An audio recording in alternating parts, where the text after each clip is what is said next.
Bondo.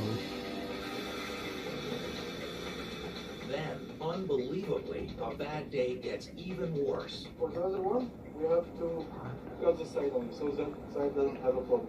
Okay? The design engineers are deep into another problem. They've just discovered that one of the lifting lugs on E6 has been welded out of position. How much load is it taking? 200 tons? 300 tons. A bad lug will throw the lifting frame out of whack. It's a setback, but this man has seen a few. He's worked 6-day weeks for 6 years here. Roy Langweiler, Deputy Project Manager.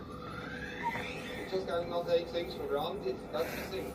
Sometimes it's surprising construction, you know, pinholes, you just have on the sizes on the drawings.